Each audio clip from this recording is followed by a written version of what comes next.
Good afternoon. Parshat Behar Bechukotai. We'll talk a bit about the Parsha. Yet Hashem, Sunday night, Mondays, Yom Yerushalayim, and Yom Yerushalayim is in the Parsha, I think. So we'll take a look at some psukim that we once looked at.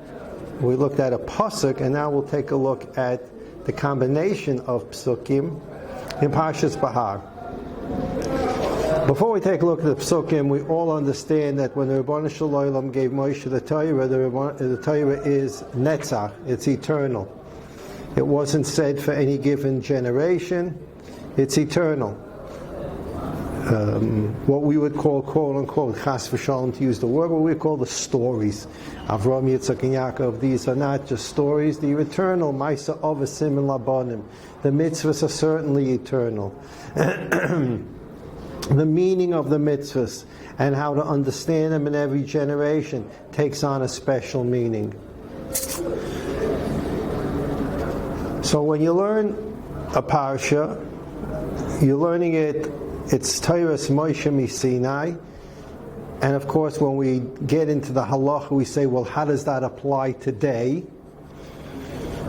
And then we should be thinking to ourselves, if that's the halacha and that is how it would apply today, what am I being taught as a lesson from this mitzvah, its application, and how do I just apply it in a cold sense? How do I live it?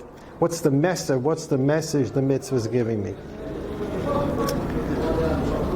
So in this week's Parsha, Behar, Perek Chaf Hey, Pasuk Lamed Hey. We have a lot of psukim about, right? We're just talking about that, buying and selling real estate. Right? You buy and sell a field, you buy and sell a house, and the Torah tells us that V'ha'oretz lo yisimacha letzmisos, ki li kol ha'oretz.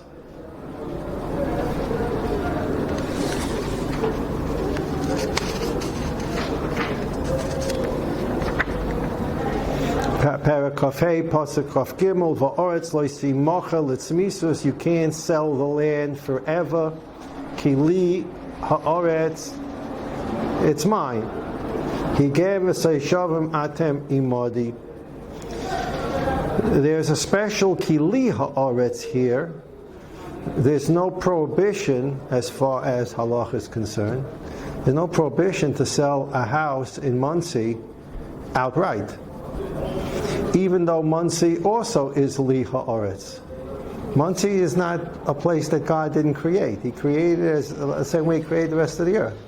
But there's no prohibition, and this is a lav of va'oretz lo yisimacha letzmisos. If you take a look at Rashi, va'oretz lo yisimacha litin lav al chazara sadus l'bayla b'yovel shelo yehei halakeh kaivsha. Specifically about a field, it's a lav d'oraisa.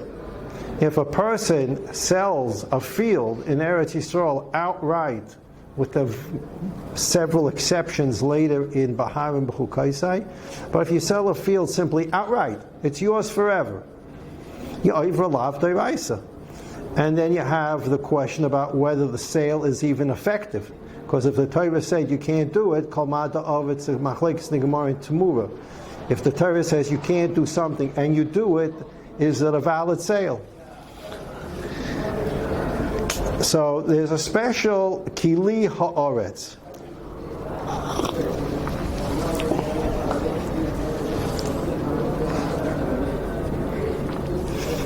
We say in Tehillim, L'Hashem ha'oretz umloya, tevel v'yosh veva. And Mefarshim in Tehillim say that the pasuk is talking about two different places. L'Hashem ha'oretz umloya, tevel v'yosh veva. One is talking about planet Earth, and one is talking about Eretz Yisrael. Eretz Yisrael, the Rebbeinu Shalom has a different lahav. I can't say different. There's nothing different about Kodesh Baruch Hu, but the way the Rebbeinu Shalom handles halachically Eretz Yisrael is different than the way He handles halachically the rest of planet Earth. And so we have in the Parsha V'oretz lo yisimacha letzmisos ki li ha'oretz. We continue in Perek Chaf Hey. We read Lamed Hey, Lamed Vav, Lamed Zayin, Lamed Ches. You okay? Lamed Vav. V'chi yomuch achicha umata yodoi imach. If your brother becomes poor, he becomes broken, he's impoverished, v'hachazakta boy, hold him up. In other words, as if like a person's falling, grab him to hold him up. We'll see what that means. It doesn't mean throw money at him for tzedakah. Ger v'sosha v'chai imach. A ger and a toshav, even if he's a toshav, Rashi explains that it's someone, a goy who lives in Eretz Yisrael. And this is machlokes Rashi and Rishonim all over Shas. Several shittas hold that we all know goyim are not allowed to live in Eretz Yisrael unless they're makabel sheva mitzvahs. If they're not makabel and sell sheva mitzvahs, they're not allowed to live here.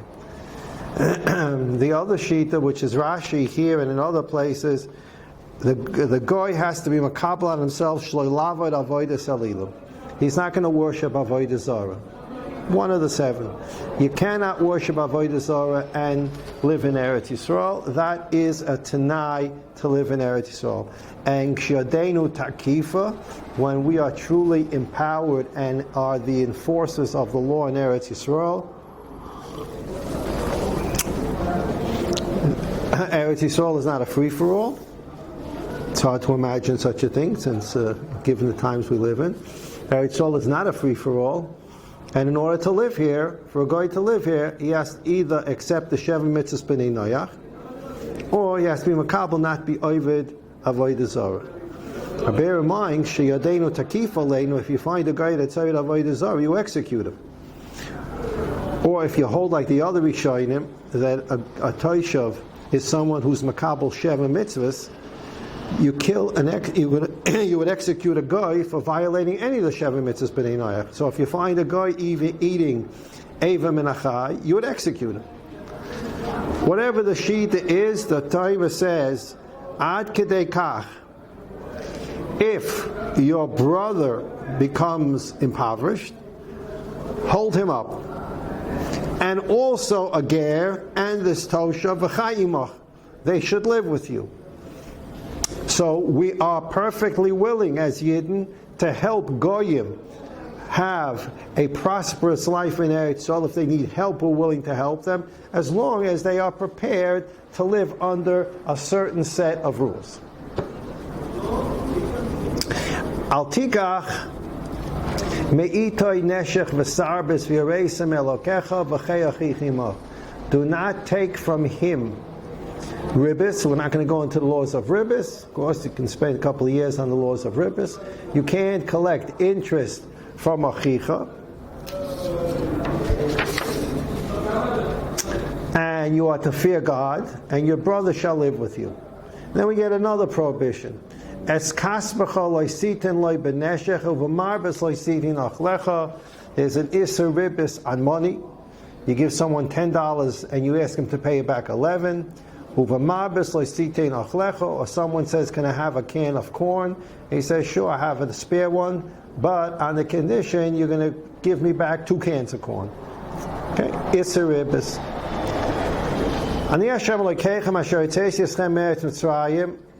I am the God that took you out of the land of Mitzrayim.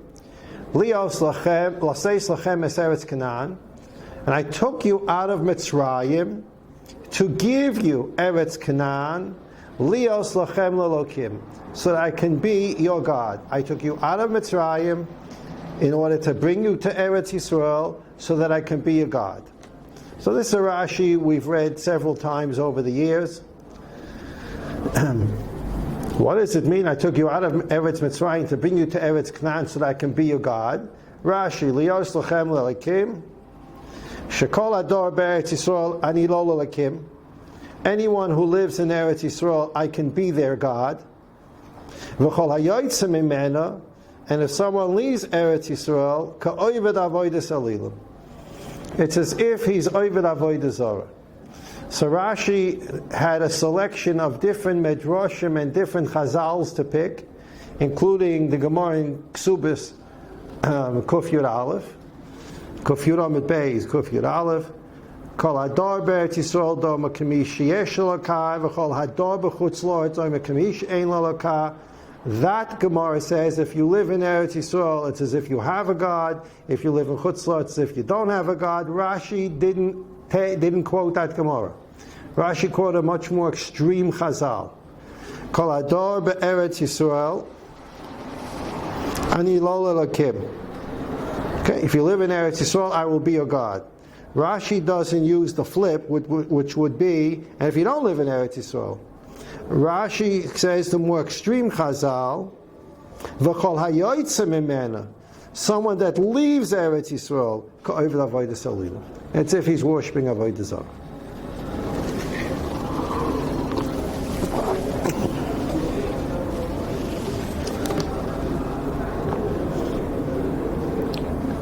Of course, when you leave Eretz Yisrael, there's all kinds of halachas, which we've talked about, comes from a Gemara, different Gemaras, Gemara in Avodah Zarah, Gemara in Ksubah, and Gemara in Bava Basra. The Rambam gives us, we've read it here, the different reasons why a person can leave Eretz Yisrael, and he has to return. Rambam says, when the quote-unquote emergency is over, he must return.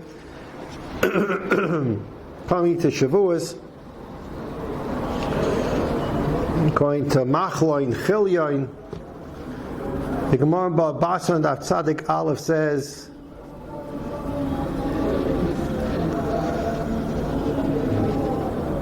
Machloin and Chilyoin were Gedoylei Hador. I don't remember how many times it says that. I once asked someone in Baltimore years ago, when the Bari Lan Shas and these things were just coming out, if you can do a word search for Shas, which you can do on these things, the phrase Gedolei Hador, how many times it appears in Shas. So I remember it appears in Shas, I believe about Avram Avinu. It appears in Shas about, it could be Gadol Ma'asim. It appears in Shas and Sait about Amram, and it appears in Shas about Machloin and Chilyoin, and I don't remember the rest. But Machloin and Chilyoin, the two young men who were married to Rus and Orpah, there's a whole shaila, were they Jewish, not Jewish? These two men, the Gemara calls Gedolei Hador.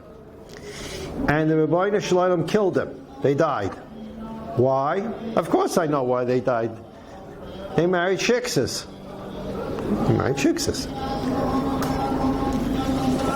Certainly, the shiksa shaila was so extreme that generations later, Shaul was questioning, in the famous discussion, he was questioning, is David Jewish?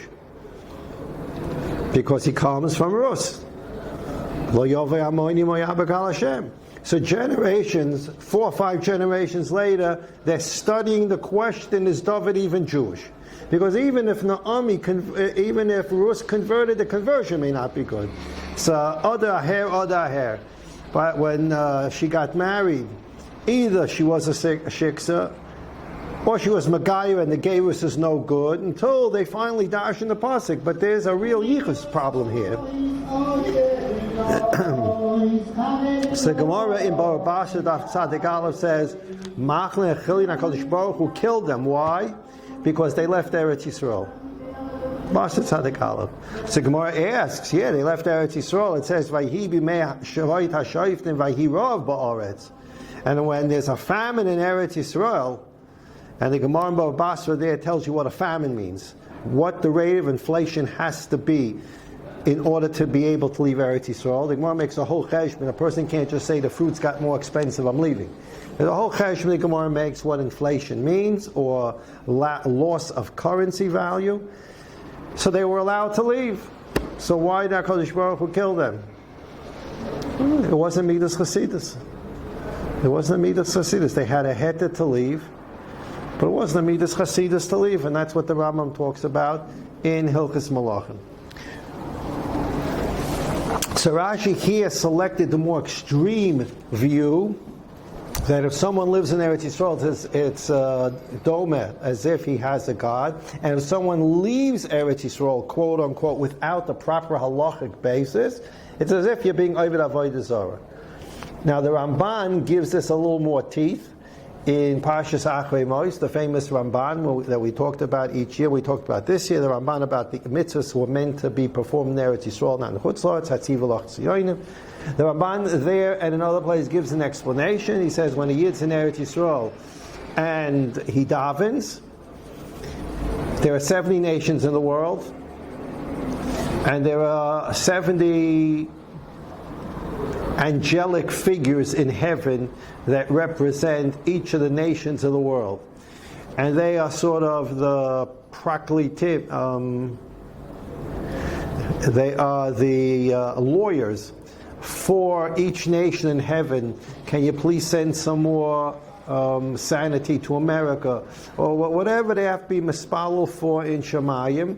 So every one of the 70 nations has an attorney in Shemayim trying to convince the Rebbeinu Shalom to give his nation certain things.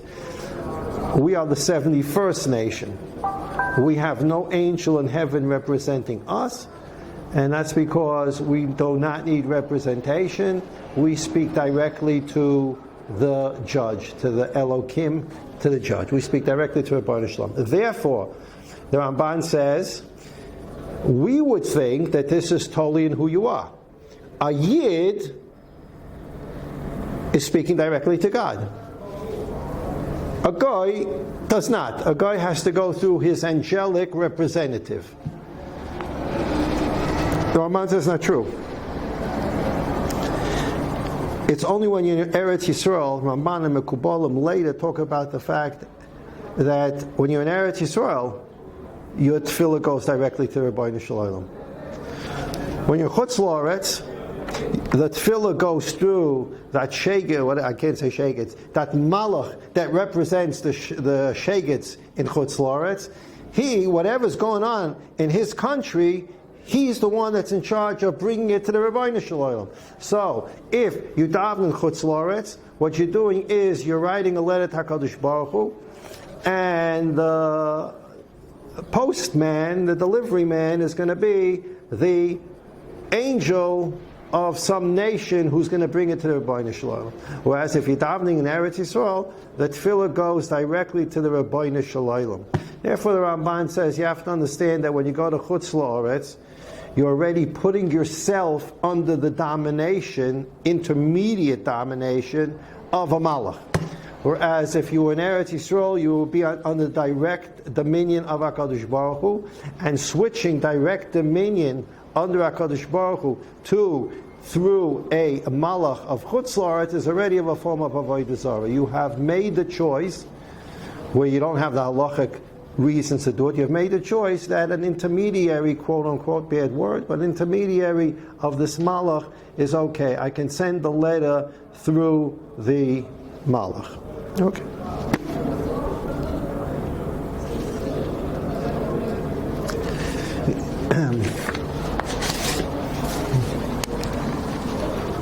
Let's take a look in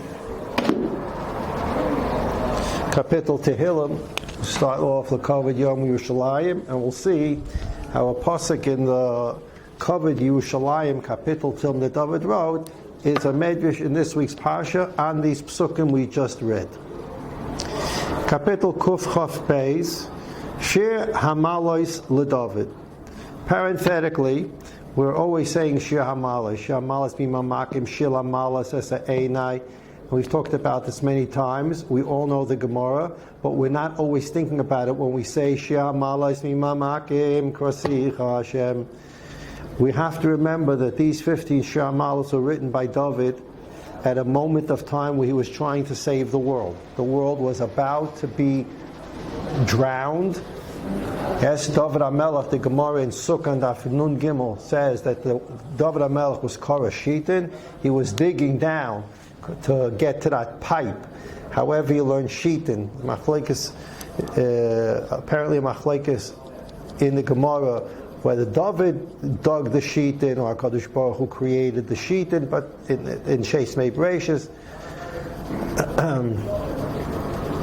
It's some kind of pipe way that goes to the center of the earth. And the Mizbeach was built on this pipe way. Yeah or no, exactly how. We went through this in Maseches Midas in the first Beis Hamikdash. Then they made the Mizbeach bigger in the second Beis Hamikdash so that it would hit the Sheetin. Okay. David HaMelech dug the Sheetin and got to the mamish to the center of the earth, which is very nice. But he not only got to the center of the earth, he punctured the plug at the center of the earth that holds the mass of water that's there in the center of the earth. He punctured the plug. And the water is starting to come up, and it's going to flood the whole world. What do you do when the world's about to be destroyed? You say Tehillim. Except for David, instead of saying Tehillim, he wrote Tehillim. Right? What do? The world's about to be destroyed. Well, I have to write Tehillim. Another couple of kapitla. So what happened was, at first, he said, does anybody know how to save the world? Achitophel said, yeah, it's a whole story there. Masech the Sukkah, Achitophel said, write on a piece of chaspa, Yud Kei Vav Kei, and throw it down the hole, and the hole will get plugged. Okay, they do that. But now you have a problem because now the hole is so plugged with Yud Kei Vav Kei that no water is coming to the top of the earth, and the earth is going to die anyway because there's no moisture in the ground and nothing's going to grow. There'll be no plant growth. So David HaMelech says, 15 kapitlach Tehillim, She'amalais, Hamalais, go up. And he says 15 She'amalais to get the water all the way up. Whole story of the Gemara in Sukkah. When we're saying the Shir Hamalais, we have to remember that David HaMelech is saying each one of these Shir Hamalais to save the world. These 15 Shir Hamalais to save the world then became the 15 Shir Hamalais for the Simchas Beis HaShoeva, where the Leviim were saying these Shir Hamalais on the 15 steps that led from the Ezras Noshim to Shar Nikanor Ezras Yisrael. So these 15 Shir Hamalais that start off to save the world end up being the epitome of song at the Simchas Beis HaShoeva on those 15 steps by the Leviim. If you want to do an interesting study, you start from Kapitel Kuf Chav, and you read Kapitel Kuf Chav, and you know that that's what the Leviim sang on the first step of the 15 steps. The second Shir Hamalais is what they sang on the second step, at least according to the Radak. The third one is on the third step, and you're going up and up and up until you get to the 15th Shir Hamalais, and that's what they're saying right at Shar Nikanor. Okay. In that context, you need to understand every one of these 15 Shir Hamalais. The world is about was about to be drowned. We took care of that problem with the Yud Kei Vav Kei, and now the world's about to die from famine because there's no water going to come up at all. So David HaMelech writes 15 Shir Hamalais so that the malais, the water, should come back up. So David HaMelech is saving the world as he's saying these 15 Shir Hamalais, and one, now you can understand Shir Hamalais mean Mamakim Kwasich Hashem. Rabbi Nishlo mean Mamakim, please save me. Shir Hamalais says to Einal Ho Me'ayin Yavo Yezri Yezri Miyam Hashem.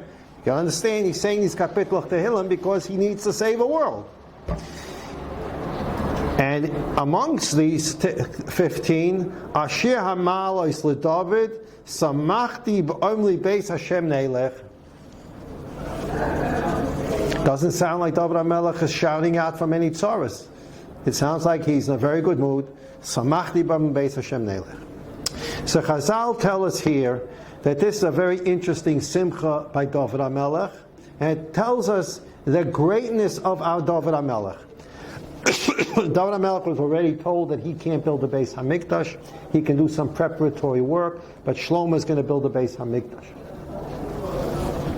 The Chazal tell us that people would come to David, and we have such a Gemara in Bab Metzia also, on Nun Tes, where for whatever reason, people like to mitcha David. They love to mitcha him. They would go over to him and say, if a person does this and this Aveira, how does he do tshuva? No, so David HaMelech said, this is how you do tshuva. And then they would say to him, hey, but what happens if you had relations with a married woman? How do you do tshuva?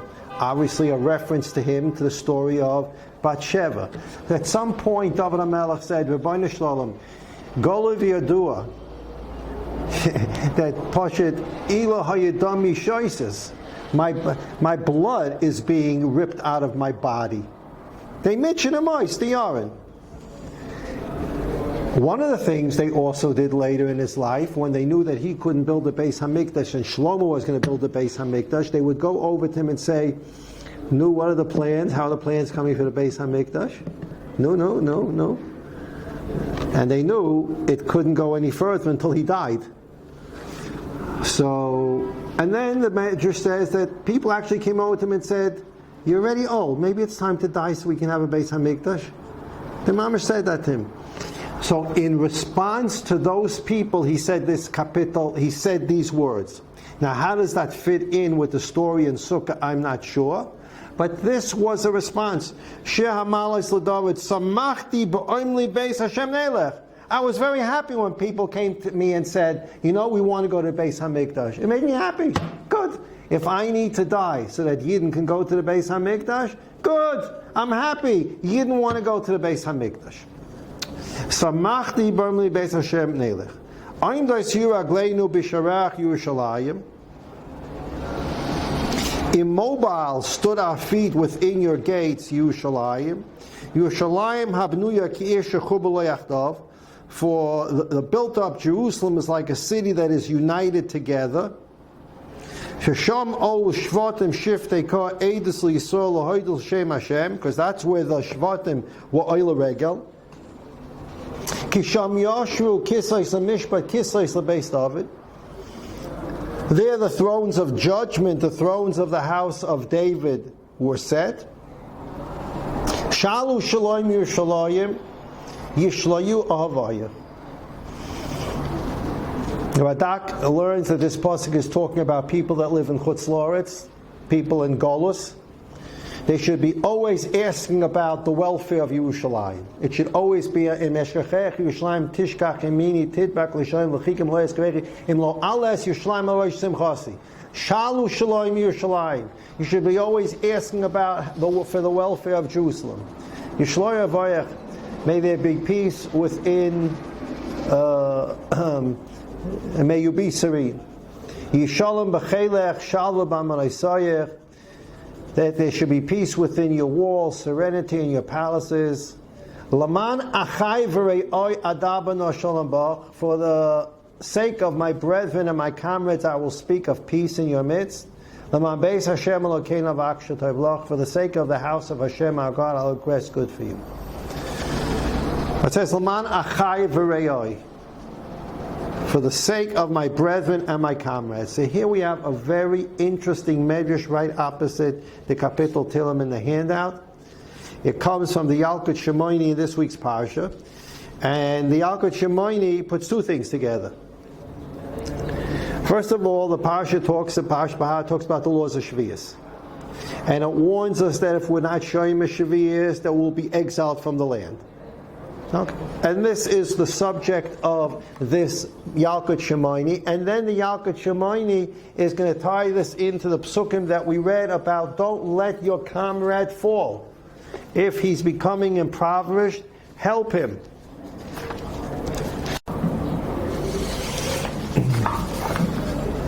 So the Medrash says, Achai v'rei Bimei Yirmiyah in the days of Yirmiyah, because the Jewish people violated the laws of Shemitah, they were sold into the hands, the first page, they were sold into the hands of Goyim. They were put into the hands of Goyim. Shenemar vayal aleim melech kazdim.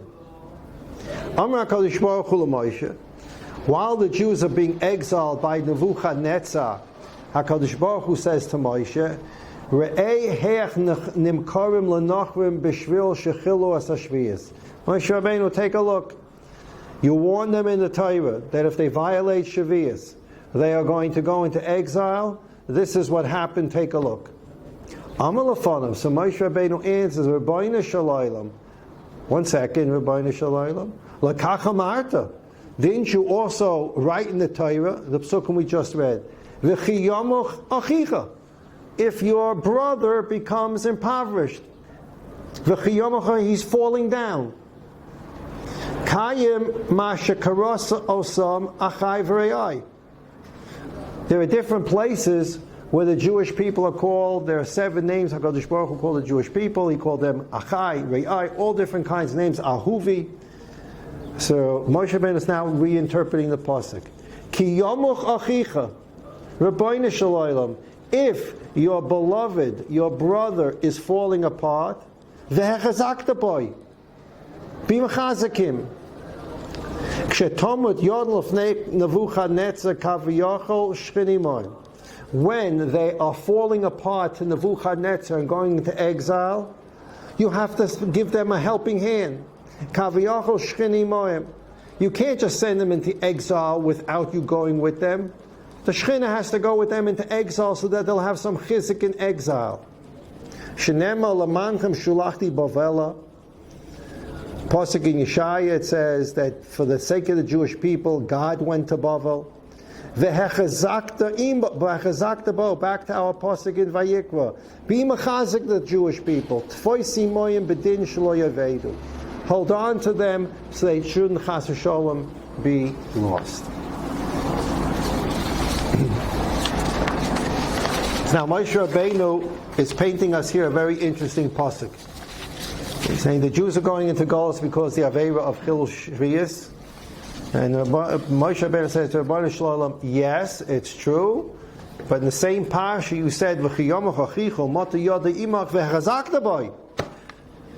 And the Rabbeinu Shalom is Makayim Kol HaTorah Kula. We've talked about that. The Gemara in Brachas Davav, HaKadosh Baruch Hu is Tefillin, whatever that means. Dav Zayin, it says HaKadosh Baruch Hu is davening. He based Tefillah Yikar L'Kol Ha'amim. And in different Svarim, Zohar talks to HaKadosh Baruch Hu 630 mitzvahs. Ad Kedei Kach that Heilige Svarim talk about how God does different mitzvahs. Ad Kedei Kach that Rav Hutner once gave a maimah between Rosh Hashanah and Yom Kippur, which never ended up in print in the Rosh Hashanah book, nor in the Yom Kippur Pachad Yitzchak, never showed up in print. But the topic was, how does HaKadosh Baruch Hu make mitzvah of tshuva? Never got printed. I guess it was a little beyond the scope for public reading.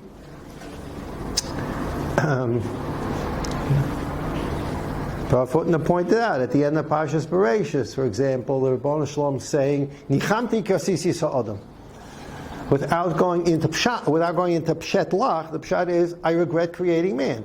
Regret is part of tshuva. It's charata. We have a second pasuk after Shaul failed to kill Agag.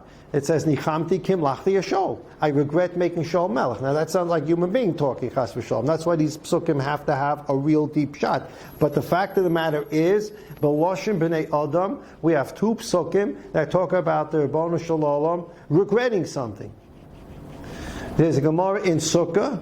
Gemara in Psachim. I don't think it's in Sukkah. The Gemara says that Shlosha HaKadosh Baruch Hu mischaret aleim kol yoyim. HaKadosh Baruch Hu regrets doing 3 things. One of them is that he created Yishmael. There are 3 things. We have these Lashonos. What does that mean? Okay, we're not going to talk about that today. But the point is, the Rebbeinu Shalom is Makayim Mitzvah. So the Moshe Rabbeinu says to Rebbeinu Shalom, you said in Parshas Behar, if you don't observe Shemitah, you're going into Golus. However, Rebbeinu Shalom, you also said that when a person, an achai, is breaking, you step in, v'echzak boy, and you mechazik him. So you have to be mechazik them. How are you mechazik people? What is this pasuk talking about? Being mechazik people. How are you mechazik people? So the Gemara in Shabbos, which is quoted in the short piece of Rav Kook, we'll take a look at. The Gemara in Shabbos, Daf Samach Gimel,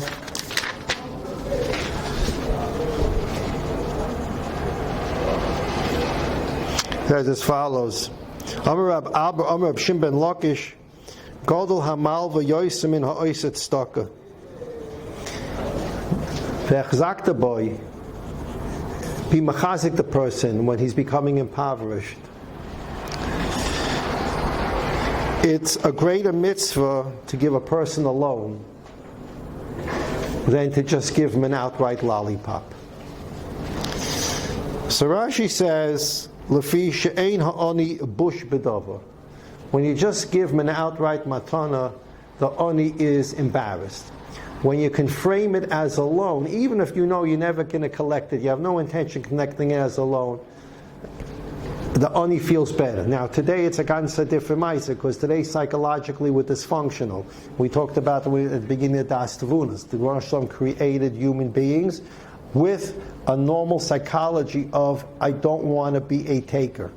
Okay, I don't want to be on the dole. I don't want to be on welfare. If a person's comfortable living that way, there are times in a person's life where he needs a vechazakta, but he needs help. We all go through those matzavim.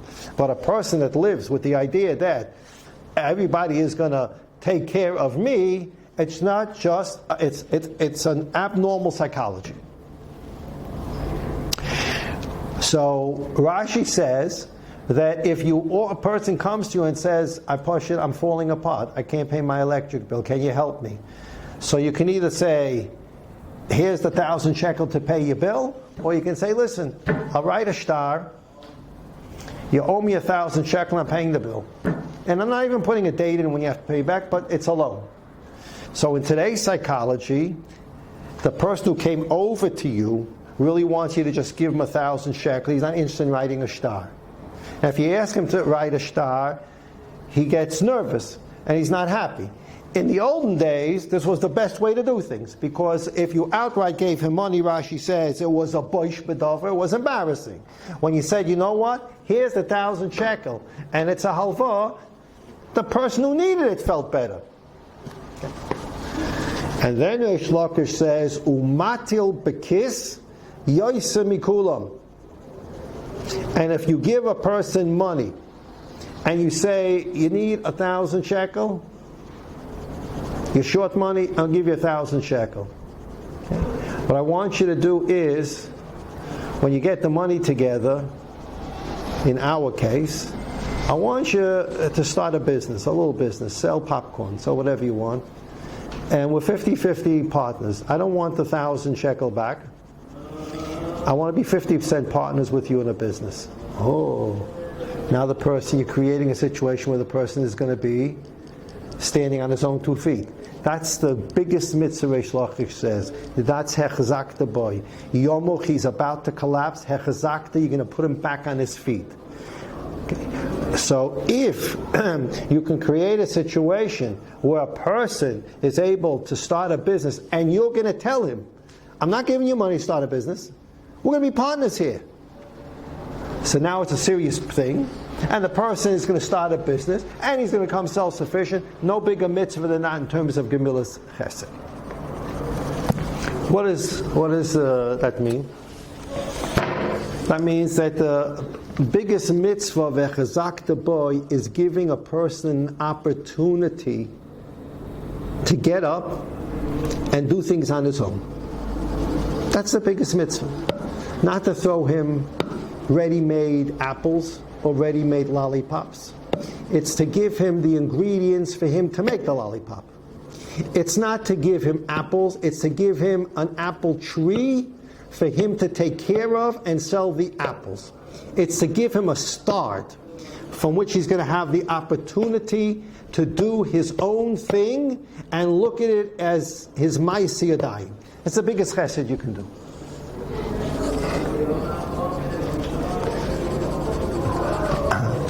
And that's basically what Rav Kook explains. There's no bigger chesed, and it's a chesed, Rav Kook explains, from 2 sides now. It's an interesting piece of psychology from Rav Kook. A person comes to you for tzedakah. So as much as, there are big people that do lev sholem. They give $100,000 to the yeshiva lev sholem. Of course, if a person gives $100,000 to yeshiva, it means that Baruch Hashem is on 2 good feet.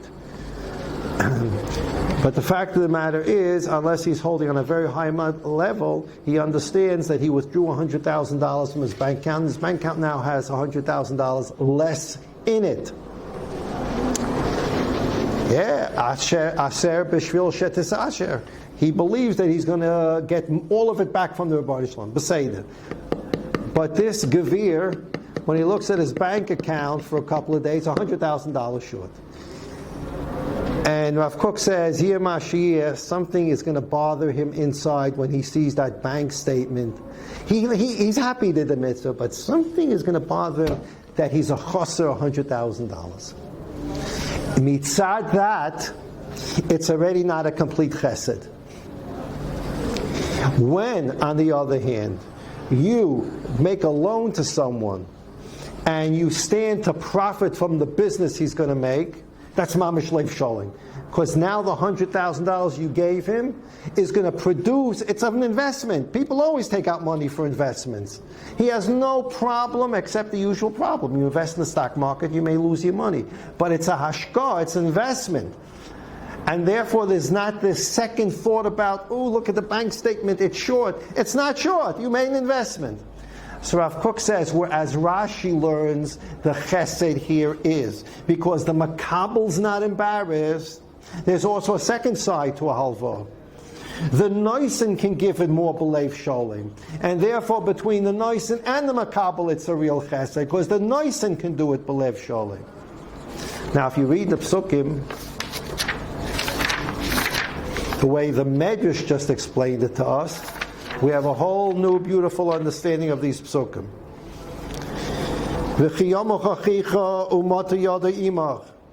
The Jewish people became impoverished. They weren't showing Shemitah and they had to go into Golus. Rebbeinu Shalom shows Moshe this. Moshe Rabbeinu responds, "Vechazakta boy, you have to be mechazik them." What's the biggest mitzvah? How would you be mechazik someone? The Rebbeinu Shalom would create an opportunity for us to get back to Eretz Yisrael, not of exile. What's the lowest form of a hechazakta boy?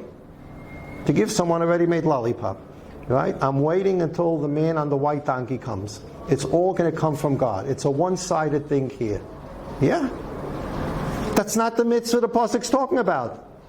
The mitzvah, the pasuk that Moshe Rabbeinu says to HaKadosh Baruch Hu, he says, Rebbeinu Shalom, when you send them in the exile, v'hechazakta boy, be mechazik them. And what's the biggest mitzvah of chizuk? Give them the opportunity to do something for themselves so they can come back. Don't throw them a lollipop. Don't send a man on the white donkey and he'll bring them back and they'll wait there wherever they're waiting until he does it. That's open stucco. It's embarrassing. Create a situation where they have the opportunity to do it for themselves. And you know what? Rebbeinu Shalom, you're going to feel better about it. And the Yidden will feel better about it. Because on both sides, you did something for them, and they took the opportunity and finished it. And then we have a little parsha about ribbis, and then we get the Rebbeinu Shalom's warning on the Hashem Lekeich Mashoy Tzeis Yeschem Eretz Tzayim Lois Lechem Eretz Tan Lois Lechem Lekim. If you live in Eretz Yisrael, in the middle of a hechazakta boy, and ribbis fits in because if you take ribbis, you cause the guy to become impoverished, right? So it's a continuing subject. If he's impoverished, hechazakta boy, and don't take ribbis from him. And I want you to know something. I took you out of Eretz Mitzrayim to bring you to Eretz Canaan so I can be your God in Eretz Yisrael. And if you leave Eretz Yisrael and you go into exile and you don't try to come back, I'm not your God. Why? Because I did my vehechazakta boy. I gave you the opportunities to come back. You didn't come back. As hayotzim Eretz Yisrael kilu da b'chutzla kilu mishein lo lekah. God is not going to suddenly, from nowhere, send out a text message, he's here and come. It's not going to happen that way. Chazal don't talk about it that way. They talk about it in terms of kiloi b'chipozai, la'at. It's a process, and it's a process that where Baruch Shalom opens opportunities and says, "No, come." No, I'm not coming. I'm waiting for you to finish the whole thing. So a person comes for tzedakah and says, I need some help. Can you help me? Says, yeah, I'll give you a halva, and we're going to make a business together. I'm going to do well, you're going to do well. I'm going to create an opportunity for you to do well. No, I'm not interested in that kind of money. I want you to give me an outright gift. How do you look at such a person? I'm ready to give you an opportunity so you can do it on your own, and you're looking at me and saying, no, I want you to do it all for me.